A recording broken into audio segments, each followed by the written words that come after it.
Praise the lord. ఈరోజు వాక్య భాగం 1 కొరింథీయులకు రాసిన పత్రిక 4వ అధ్యాయం 15-16 వచనాలు.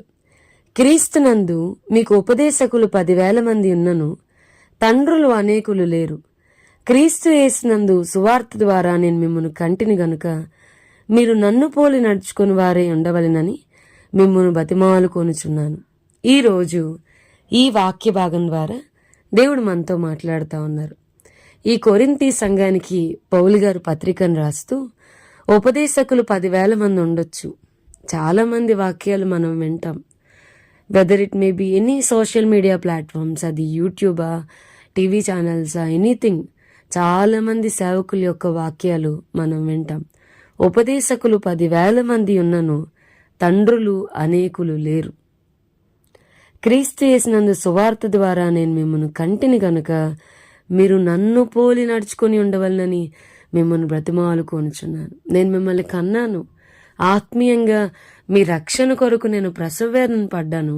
నేను మిమ్మల్ని కన్నాను, మీరు నన్ను పోలి నడుచుకోండి అని నేను మిమ్మల్ని బ్రతిమాలుకుంటున్నానని పౌలు గారు కొరింథీ సంఘానికి రాయడం మనం చూస్తున్నాం. వాక్యం వింటున్న ప్రియమైన వారులారా, మనలో చాలామంది ఏదైతే ఏమైంది, చర్చే కదా, ఎవరైతే ఏమైంది, సేవకులే కదా, ఎక్కడికైనా వెళ్ళొచ్చు, ఇలా ఆలోచిస్తూ ఉంటాం. వాక్యం వింటున్న ప్రియమైన వారులారా, దేవుడు దావీదును అభిషేకించడానికి సమూయేలుని ఎందుకు పంపించాడు? ఇశ్రాయేలుని ఐగుప్తు నుండి కనాను దిశగా అడుగులు వేయడానికి మోషేనే ఎందుకు ఎన్నుకున్నాడు? మనం ఆలోచించాలి. నీ కొరకు దేవుని చేత నియమింపబడిన సేవకుడు ఉంటాడు. ఆ సేవకుడి హృదయంలో దేవుడు తన భారాన్ని పెడతాడు. ఆ సేవకుడు ప్రసవవేదన పడి నీ రక్షణ కొరకు వెల చెల్లిస్తాడు. ఆ సేవకుడి నోటి ద్వారా దేవుడు నిన్ను పోషిస్తాడు. అది మనం మర్చిపోకూడదు. పౌలు గారు అంటారు కదా, ఒకసారి మీ రక్షణ కొరకు నేను ప్రసవవేదన పడ్డాను, రెండోసారి నీ యందు క్రీస్తు సారూప్యం రావడం కొరకు మరలా ప్రసవవేదన పడుతున్నాను అని చెప్తూ వచ్చాడు. సో ఒక సేవకుల్లో ఖచ్చితంగా మనం చూడాల్సింది, బాగా రిసీవ్ చేసుకుంటారా, నిన్ను బాగా పైకెత్తుతారా, బాగా పొగుడుతారా, స్పెషల్గా నేను ప్రత్యేకంగా ట్రీట్ చేస్తారా, ఇవి కాదు. దే ఆర్, బట్ మనం ఎక్కువ ఫోకస్ చేయాల్సింది ఆ సేవకుడికి మాదిరి ఉందా? పౌలు గారు అంటున్నారు, మీరు నన్ను పోలి నడుచుకోండి. సేవకుని బోధకి బ్రతుక్కి తేడా ఉందా, భిన్నంగా ఉన్నారా, అది మాత్రమే ఎక్కువ ఫోకస్ చేయాల్సిన విషయం. నిన్ను ఎవరైతే ఆత్మీయంగా కన్నారో వాళ్ళ హృదయంలో దేవుడు తన హృదయ భారాన్ని ఉంచుతాడు. సో మనం అలాంటి సేవకుల్ని వదిలిపెట్టకుండా హత్తుకుని ఉండడం ఎట్లనో నేర్చుకోవాలి. మనం గమనిస్తే గనక రూతు నయోమిని హత్తుకుని ఉంది. నీ జనమే నా జనము, నీ దేవుడే నా దేవుడు అని చెప్తుంది. మరణం తప్ప నిన్ను నన్ను ఏది వేరు చేయదు అని చెప్తుంది. అంత మాత్రమే కాదు, ఆమె యవల కోతకాలమంతయు గోధుమల కోతకాలమంతయు పొలములో నిలిచి ఉంది అని వాక్యం చెప్తుంది. ఆ కోతకాలమంతా కూడా పొలములో నిలిచింది. బోయాజు పొలం తప్ప ఇంకెక్కడికి వెళ్ళలేదు. దేవుడు అప్పుడు ఆమెను ఆశీర్వదించడం మొదలుపెట్టాడు.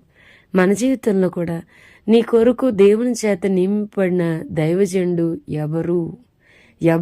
నీ ఆత్మీయ తండ్రి.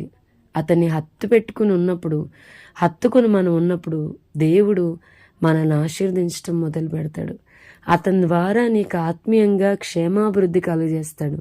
ఉపదేశకులు 10,000 మంది ఉన్నాను, తండ్రులు అనేకులు లేరు. క్రీస్తు యేసునందు సువార్త ద్వారా నేను మిమ్మల్ని కంటిని గనుక మీరు నన్ను పోలి నడుచుకుని వారే ఉండవలనని మిమ్మల్ని బతిమాలుకొనుచున్నాను. సో ఆ సేవకుడిని హత్తుకుని వాళ్ళని గౌరవించేటువంటి కృప దేవుడు మనందరికీ దయచేనుగాక. ఆమెన్. అలాగే మనలో చాలామంది సేవకులు చాలా గొప్పగా, చాలా ప్రత్యేకంగా చూడాలి అని అనుకుంటే go and read. Aquila Priscilla పౌలు గారిని ఎలా ప్రేమించారు? వారికి సువార్త చెప్తూ వారి ఆత్మల్ని కాయిచున్న ఆ నాయకుడి కొరకు బైబిల్ చాలా స్పెసిఫిక్గా చెప్తుంది, వారు తమ ప్రాణముల కంటే ఎక్కువగా తన సేవకుని ప్రేమించారని. ఫస్ట్ మీరు అలా ఉన్నారో లేదో కూడా చూసుకోండి. సేవకుల మీద చాలాసార్లు మనం బ్లేమ్ చేయడానికి రెడీ అయిపోతాం. Just think how you are. మనం ఎలా ఉన్నాం అనేది కూడా మనల్ని మనం పరిశీలించుకుందాం. దేవుడు మనకిచ్చిన ఆత్మీయ తండ్రులను బట్టి దేవునికి స్తోత్రం. ప్రార్థన చేసుకుందాం. ప్రభా, ఈరోజు వాక్య భాగం ద్వారా మీరు మాతో మాట్లాడినందుకు వందనాలు.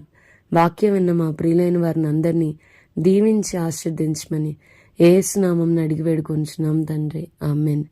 God bless you and have a blessed day.